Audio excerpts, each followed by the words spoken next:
Dear student, good morning all. Today I am going to teach you supplementary lesson number 8, the Weir story, and also I am explaining. There was once a lady who lived in an old manor house on the border of a big forest. This lady had a pet where she was very fond of. It had been found in the forest, half dead of hunger, so small and helpless and it had to be brought up on the bottle by the lady and the old cook. This was 7 years ago, and now it had grown up to a big bear so big and strong that he could have slain a cow and carried it away between his two paws if he had wanted to, but he did not want to. He was a most amiable bear who did not dream of harming anybody, man or beast. He used to sit outside his nail and look with his small intelligent eyes most amicably at the cattle grazing in the field. But the three shaggy mountain ponies in the stable knew him well, did not mind in the least when he suffered into the stable with his mistress. The children used to ride on his back and had more than once been found asleep in his nail between his two paws. The three dogs loved to play all sorts of games with him, pull his ears and his stump of a tail, and tease him in every way, but he did not mind it in the least. He had even last meat. He ate the same food as the dog and often out of the same plate bread, potatoes, cabbage. If he had a fine appetite, and his friend the cook saw to it that he got his fill. Bears are vegetarians if they have a chance, and food is what they like best in the arm.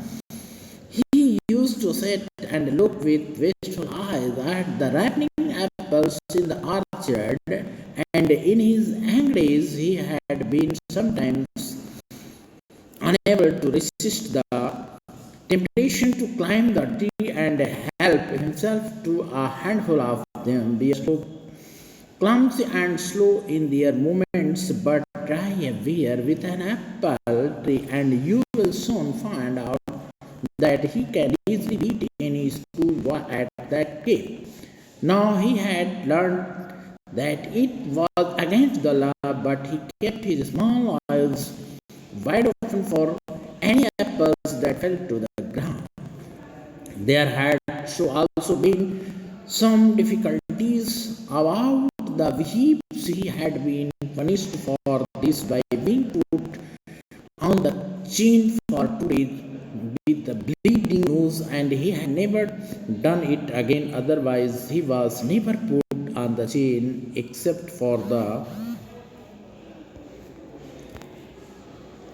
night, and quite right so. For a bear like a dog is apt to get somewhat ill-tempered if kept on the chain, and no wonder.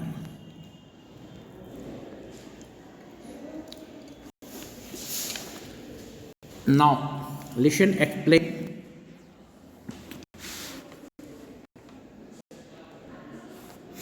It is very interesting story.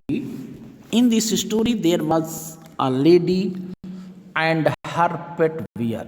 She lived in an old manor house on the border of a big forest. This pet bear was found half dead of hunger in the forest, and also he was very small and helpless. Old lady brought him at her house, and he was a child, but after some years he grown up as an adult bear. He was very friendly bear who loved to eat apples, vegetables, and honey, etc.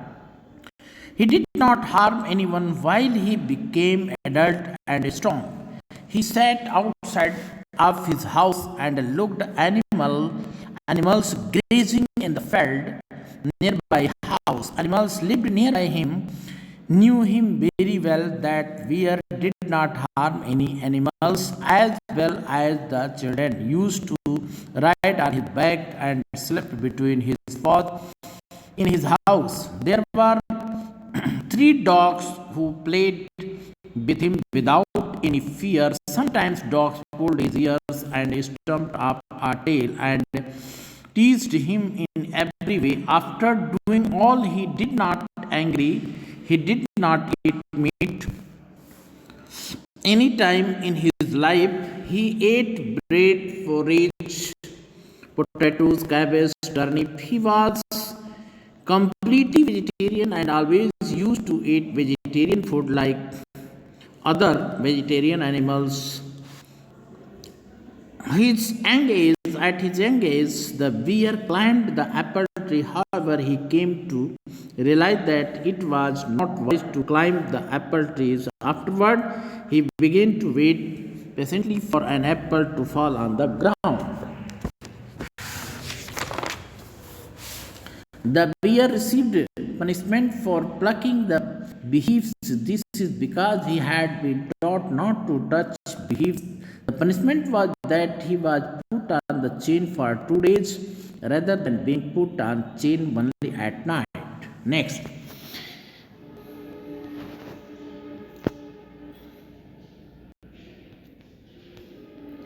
He was also put on the chain on Sundays when his mistress to spend the afternoon with her married sister who lived in a solitary house on the other side of the mountain lake. A good hour's walk through the dense forest. It was not supposed to be good for him to wander about in the forest with all its temptation. It was better to be on the safe side. He was also a bad sailor and had once taken such a fright at a sudden gust of wind that he had upset the boat, and he and his mistress had to swim to the shore.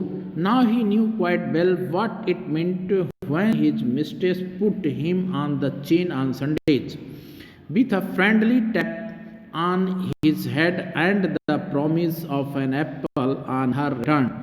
If he had been good during her absence, he was sorry but resigned like a good dog when his mistress tells him he cannot come with her for a walk. One Sunday,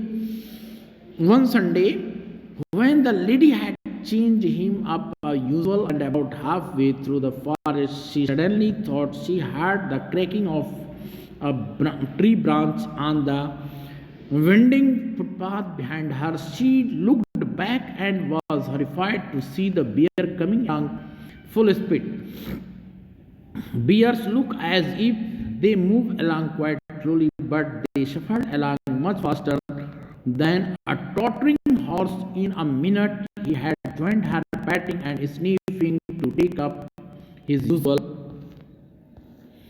place for fashion at her heels. The lady was very angry. She was already late for lunch. There was no time to take him back home. She did not want him to come with her, and besides, it was very naughty of him to have disobeyed her. She told him in her severest voice to go back at once. Menacing him with her parasol, he stopped a moment and looked at her with his cunning eyes. But he did not want to go back and kept on sniffing at her.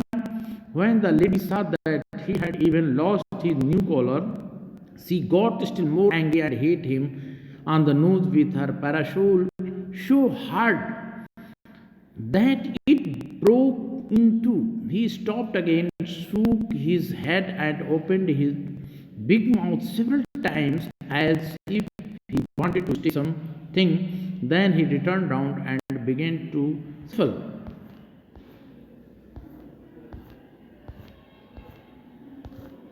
back the way he had come, stopping now and then to look at the lady till at last she lost sight of him. When the lady came home in the evening, the bear was sitting in his usual place outside outside his nail, looking very sorry for himself. The lady was still very angry.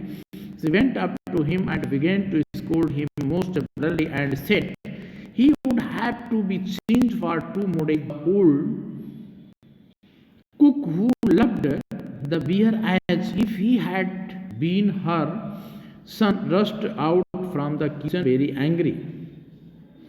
What are you what are you scolding him for, Mrs. said the cook.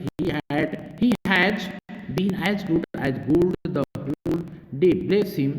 He has been sitting here quite still on his haunches as meek as an angel, looking the whole time towards the gate for you to come back. Now listen, explain.